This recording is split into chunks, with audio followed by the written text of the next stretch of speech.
Bienvenue au Canada, un podcast et un site internet qui vous procure des informations et des interviews sur l'immigration et la vie au Canada. Salut à vous aventuriers du Nouveau Monde, Emma Charlin au micro, auteure, accompagnatrice en mobilité internationale et podcasteuse. C'est l'épisode 17 du podcast et je l'enregistre à la mi-octobre 2023. Je parlerai aujourd'hui d'une question rafraîchissante, comment vivre ou survivre à l'hiver au Canada. Mais avant cela, j'ai une petite scène de la vie de tous les jours à vous partager. L'autre jour, en sortant du bus scolaire, mon fils m'a sauté au cou et m'a dit en souriant « Halte !» Comme il a 8 ans, je me suis dit qu'il jouait aux policiers et aux voleurs. Cela va sans dire, j'étais le méchant voleur et lui le gentil policier. D'ailleurs, c'est marrant comme j'ai souvent le mauvais rôle dans ces histoires. En fait, l'autre jour, j'étais la vilaine sorcière, le lendemain, un loup-garou féroce et aujourd'hui, je suis le méchant voleur. Enfin bon, passons, je m'égare. Quelque temps plus tard, mon petit garçon s'est mis à chanter à tue-tête dans son bain « Halte, halte, halte !» Puis au dîner, il a recommencé. Ses sœurs n'en pouvant plus, elles lui ont ordonné d'arrêter son charabia illico presto. Et vlati pas que mon petit garçon nous a dit « D'abord, je ne chante pas n'importe quoi, c'est une abréviation. Halt, cela veut dire hungry, hungry, lonely et tired. Bref, quand on a tout le temps faim, que l'on se sent en colère seul ou fatigué, cela veut dire qu'il faut faire une halte. En gros, une pause s'impose. Stupéfaite, je lui ai demandé de m'en dire plus. Qui lui avait appris cet acronyme et pourquoi ? Et sa réponse a fusé. Mais c'est la maîtresse bien sûr. Elle nous a dit qu'il fallait faire attention à ces signes-là, surtout l'hiver quand il fait froid et qu'il ne fait pas très beau dehors. C'est pour lutter contre la dépression saisonnière qu'elle a dit. Enfin, moi j'en ai pas, mais il paraît que ça existe. Bref, mon fils vit plutôt bien l'hiver au Canada et ça, c'est une bonne nouvelle. D'ailleurs, toute notre famille vit plutôt bien l'hiver au Canada en fait. Mais halte, vous autres. Si vous grignotez tout le temps et que vous vous sentez en colère seul ou fatigué, il faut vous prendre en main et vous montrer actif plutôt que passif face à l'hiver. Et ces bonnes résolutions commencent avant même de partir au Canada, en revisitant vos pensées sur le froid et le Grand Nord notamment. Et maintenant, voici un mot de notre sponsor. Eh mais il y en a pas. Ah oui, c'est vrai, c'est moi le sponsor de l'émission pour l'instant. L'épisode de ce jour est sponsorisé par mon livre « Décodeur anglais et québécois demandé ». Dans ce second volume de la collection Anecdotes canadiennes, le langage et ses complexités sont mis à l'honneur. Car à l'évidence, la communication a du mal à passer, surtout quand on n'a pas la chance d'être bilingue en québécois ou anglais. Problèmes de vocabulaire et d'accent, logement, travail, soirée entre amis, vie de couple, voilà autant de sujets abordés dans les histoires de ce recueil. En plus de mise en situation bienvenue, chaque partie est ponctuée d'informations et suggestions. Vous pouvez acheter ce livre sur vos plateformes de vente habituelles. Vous pouvez même demander à votre bibliothèque canadienne de l'acquérir, puis de le mettre en ligne sur les plateformes Overdrive et Bibliotheca. Venons-en à présent à l'épisode du jour. Je vais vous parler aujourd'hui de l'hiver au pays des castors et des caribous. Avant d'immigrer au Canada, bien des personnes se posent une question toute simple. Vais-je survivre à l'hiver canadien ? On pourrait penser la question anecdotique. Mais personnellement, je me souviens me l'être posée et avoir senti au fond de moi que cela pourrait freiner mon envie de partir au Canada. Après tout, je viens du Sud et les hivers sont plutôt doux et ensoleillés à Nice. Je vous donnerai mon ressenti en fin d'épisode, mais pour l'instant, je vais plutôt vous présenter vos ennemis jurés. Ils sont au nombre de 4, le froid, la neige, le vent et le verglas. Assurément, il peut faire froid au Canada. Il y a des chutes de température à moins 20, moins 25 ou moins 30 degrés Celsius quand ce n'est pas plus bas encore. Mais souvent, ces épisodes de grand froid ne durent que quelques jours. La plupart du temps, la température se fait plus modérée. Dans le sud de l'Ontario, par exemple, elle tourne souvent autour de moins 5 à moins 10 degrés Celsius. Avec un froid sec et sans vent, c'est tout à fait supportable. Peut-être plus que les plus 5 ou plus 10 degrés Celsius de froid humide que l'on rencontre souvent en France ou en Belgique l'hiver. Évidemment, tout cela est à nuancer. Dans les territoires, mais aussi dans les prairies, à savoir en Alberta, la Saskatchewan et au Manitoba, il peut faire vraiment froid. Parlons à présent de la neige. Elle est tout à la fois magnifique et dans le même temps encombrante. Surtout quand 20 à 30 cm de neige recouvre votre voiture, que vous la déneigez une première fois le matin pour vous rendre au travail, puis une seconde fois quand vous repartez du bureau pour aller faire des courses, puis une troisième fois encore après vos courses quand vous rentrez à la maison, fourbu. Franchement, c'est un peu lassant de temps en temps, sans compter qu'il faut aussi déneiger le perron, le trottoir et l'allée de votre maison. La bonne nouvelle, c'est qu'il ne neige pas tous les jours en hiver au Canada, mais une bonne dizaine ou vingtaine de jours tout de même. À vrai dire, le grand méchant dans notre histoire, c'est le vent. Un froid sec et sans vent n'est pas trop déplaisant, surtout avec un beau soleil, un paysage enneigé et des couleurs à couper le souffle. Par contre, un froid sec avec vent peut tout simplement devenir perçant, mordant et cinglant. Car même si la température réelle n'est que de moins 5 degrés Celsius, c'est un moins 15 ou un moins 20 en ressenti qui vous assaille.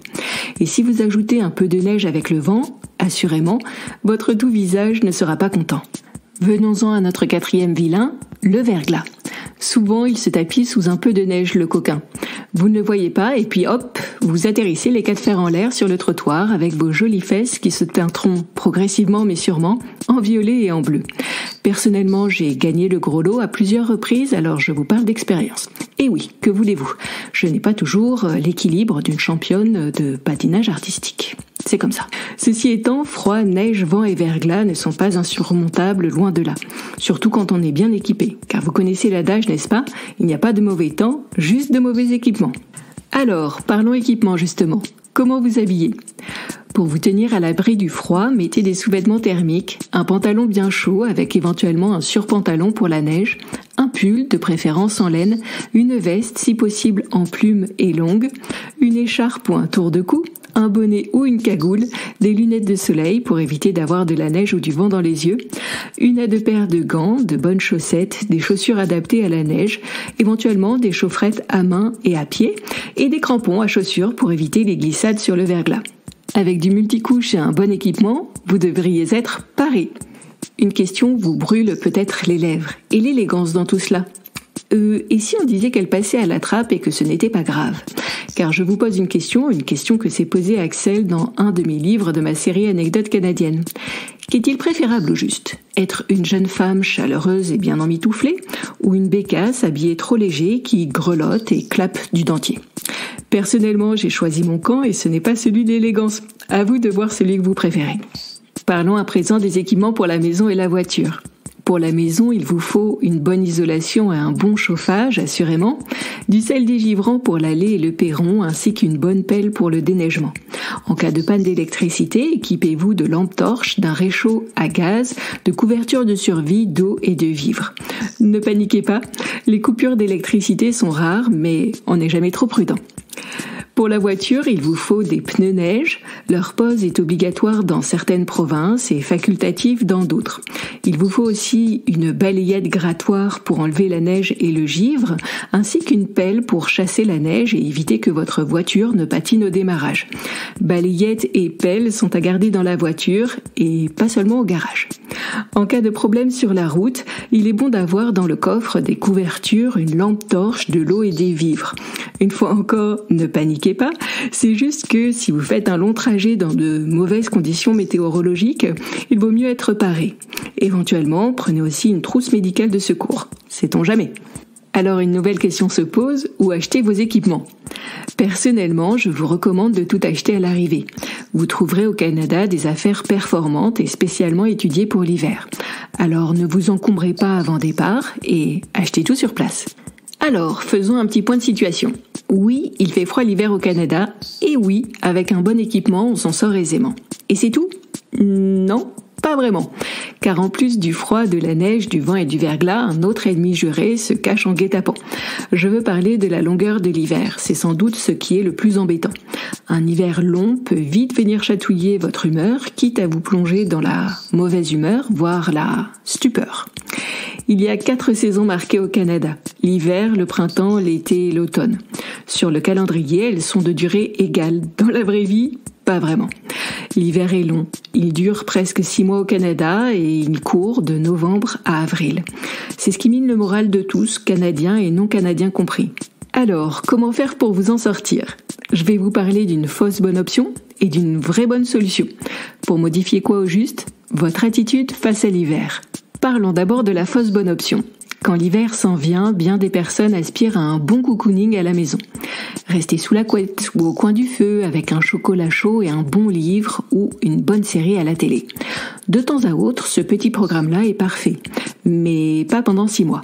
Un repli sur vous-même pourrait vous guetter avec son lot de mauvaises surprises en décalé. Doutes, sentiments d'isolement, nostalgie et déprime. En tant qu'expatrié, c'est exactement ce que vous souhaitez éviter. Alors, pas de souci, faites un peu de cocooning pendant l'hiver, mais à petite dose. Je vous propose une vraie bonne solution. Embrassez l'hiver à bras le corps. Acceptez le froid, la neige, le vent et le verglas. Acceptez les contraintes qui vont avec. Cessez de vous dire que c'est insupportable, intolérable et insoutenable. Croyez plutôt en vous et vos capacités. Les Canadiens n'ont pas de gène particulier ou de super pouvoir les préparant plus et mieux que vous à l'hiver. Eux aussi ont froid, eux aussi sont frileux parfois, et eux aussi trouvent que l'hiver est un tantinet longué. Plus vous accepterez et ferez vôtre la situation, plus facile sera votre vie. Par contre, en râlant et en pestant à tout va, votre vie sera juste frustrante et énervante. Choisissez vos pensées et attitudes. Fermons cette parenthèse psychologique et venons-en aux activités nombreuses et variées que vous pouvez faire en hiver. Libre à vous de construire des forts, puis faire des batailles de boules de neige, construire un bonhomme de neige ou un igloo. Libre à vous de patiner, faire de la luge, du ski de fond, des raquettes ou du ski alpin, d'assister à des démonstrations de patinage artistique ou à des matchs de hockey et de ringuette, vous rendre à une parade de Noël. Petite info au passage, la plupart d'entre elles ont lieu en novembre ou au tout début du mois de décembre. Vous pouvez aussi visiter les marchés de Noël, assister à de grandes manifestations comme le bal de neige à Ottawa ou le carnaval de Québec. Et bien sûr, vous pouvez continuer à faire toutes les activités que vous meniez précédemment l'hiver dans votre pays d'origine, comme par exemple aller au musée, au cinéma, recevoir des amis à la maison, prendre un verre au pub et regarder un match ou essayer encore de nouvelles recettes de cuisine. J'ai une toute dernière astuce en prime pour vous aider à passer un hiver serein au Canada, prendre de la vitamine D. Elle est en vente libre au comptoir de votre pharmacie et donc vous n'avez pas besoin d'une ordonnance. Entre autres bénéfices, elle aide à garder sa bonne humeur en hiver. Faisons un bilan des courses. Au rayon des points négatifs, Monsieur Hiver Canadien vous impose de vous vêtir et vous dévêtir plusieurs fois par jour, changer de paire de chaussures régulièrement. À ce propos, rassurez-vous, les Canadiens sont pragmatiques. Il y a des casiers et des espaces réservés pour se changer à l'école et au bureau. Côté voiture, vous devrez changer les pneus de votre véhicule avant l'hiver et après l'hiver. Vous devrez aussi avoir une gratounette pour enlever la neige et le givre sur les pare-brises, éventuellement aussi une pelle pour déneiger sous la voiture.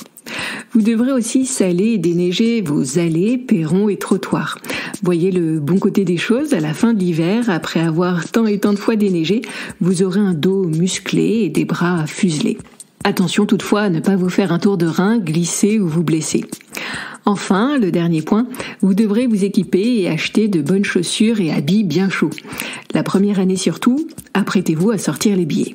Au rayon des points positifs, cette fois, Monsieur Hiver Canadien vous propose de voir des paysages majestueux, être ébloui par la beauté de la nature, la luminosité et les aurores boréales, vous amuser en assistant ou en pratiquant à tout plein d'activités sportives, avoir le sentiment de vous dépasser, en tout cas avoir l'impression d'aller un cran plus loin que votre zone de confort habituelle.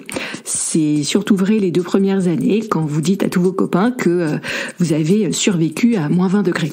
Et maintenant, je reviens sur mon expérience personnelle et vous pourriez bien sûr ne pas avoir le même ressenti que moi. Personnellement, donc, il m'est tout à fait possible de vivre avec joie l'hiver au Canada, même avec des températures ressenties allant jusqu'à moins 35 degrés. J'ai déjà passé 6 hivers au pays et je crois bien que c'est devenu l'une de mes saisons préférées.